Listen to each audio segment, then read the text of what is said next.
Radhe Radhe everyone. जय श्री कृष्णा, श्री शिवाय नमस्तुभ्यम।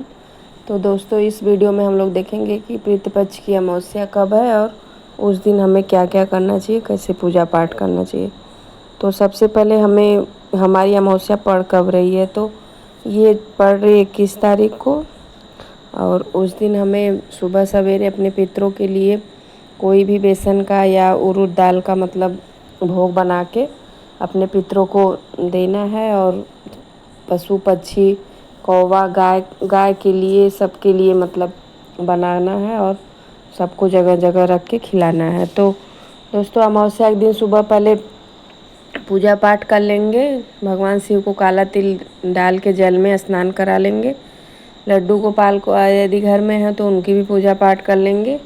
People वृक्ष की भी पूजा होती है, लेकिन उस दिन है संडे, तो हमें पीपल वृक्ष की पूजा नहीं करनी है। और हमें अपने पितरों के निमित्त ये सब काम करना है, क्योंकि उस दिन लास्ट दिन रहता है। और उस दिन हमें सुबह सवेरे अपने घर में कुछ अच्छा ज़रूर बनाना चाहिए और अपने घर में तेल का छना हुआ चीज़ कोई बना के महकाना चाहिए। तो यहाँ पे काला उड़द जो होता है उसकी दाल का हमको वड़ा या कुछ भी बना के पितरों के निमित्त निकालना रहता है। और जहाँ पे पितरों का फ़ोटो रहता है वहाँ पे कोई भोग नहीं लगाना है। और उस दिन पितरों की विदाई होती है, तो हमें अपने पितृ के लिए शाम के टाइम पे किसी नदी, तालाब, बावड़ी में दीपदान करना चाहिए। यदि नहीं है तो यदि घर पे ही कोई पानी का स्थान है या कल है, जिससे पानी निकलता है, पंप है, टुल्लू पंप है, कुछ भी है, वहाँ पे हमें एक दीपक जला के रख देना है। अमावस्या के दिन हमें पीपल वृक्ष के नीचे दीपक जलाना है, लेकिन उस दिन पड़ रहा है रविवार, तो आप यदि नहीं लगा पा रहे हैं तो बेल वृक्ष के नीचे भी दीपक जला सकते हैं। और जितना हो सके हमें अच्छे से पूजा पाठ करना है। आटे का 5 दीपक बना के घर में पूजा के स्थान पे या घर के बाहर जला सकते हैं। और एक कटोरी में थोड़ा सा चावल लेंगे, उसमें कपूर रखेंगे और उसको रात भर बाहर रख देंगे।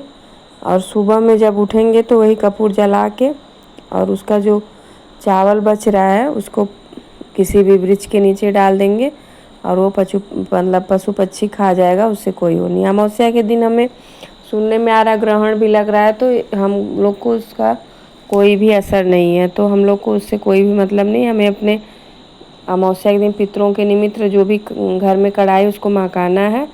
और उड़द दाल का बड़ा या फिर बेसन की पकौड़ी, कढ़ी, चावल, ये सारी चीज़ें बना के हमें कौवा, चिड़ै और कौवा के लिए, चिड़िया के लिए, कुत्ते के लिए, गाय के लिए, सबसे पहले गाय को देना है। और सबको भगवान यदि लड्डू गोपाल है तो उनके लिए भोग निकालना है।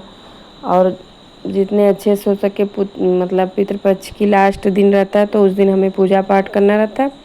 और दूसरे दिन माता रानी आ रही है, तो सुबह में बाल धो के स्नान करना है।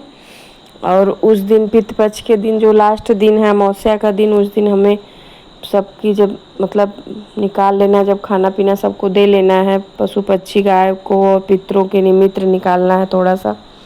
तो निकालने के बाद हमें दाढ़ी, बाल, जो भी आदमी लोग हैं वो बनवा सकते हैं, नाखून काट सकते हैं, क्योंकि दूसरे दिन लग जा रहा है नवरात्रि, तो माता रानी की पूजा पाठ हमें करनी है।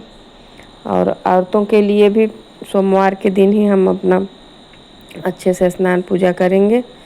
और उस दिन अमावस्या का समापन है, तो सब कुछ दोनी ऊनी निकालने के बाद, पितरों को भोजन देने के बाद, यदि आप स्नान करना चाहें दोबारा से तो फिर बाल धुल के स्नान कर सकती हैं, नाखून काट सकती हैं, इसमें कोई भी वो नहीं है।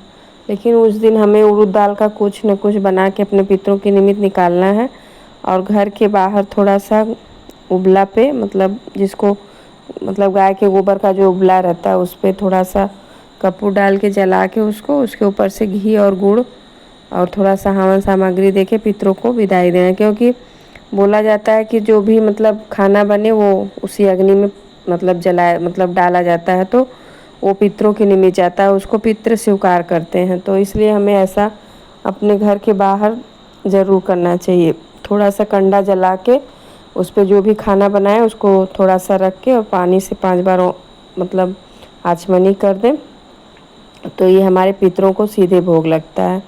तो इसलिए हमें ये विधि ज़रूर करनी है अपने घर में उस दिन जितना हो सके उतना अच्छे से बनाएं, खाएं, पितरों को निकालें, गाय बछड़े किसी मतलब एक आदमी को एक यदि ब्राह्मण को खिला सके तो ठीक है, नहीं तो फिर एक सीधन निकाल के हमको देना चाहिए। और सुबह सवेरे पहले काला तिल डाल के गंगा जल डाल के स्नान करना है और इसके बाद भगवान शिव की, भगवान श्री हरि नारायण की पूजा करना है। वीडियो लाइक करें।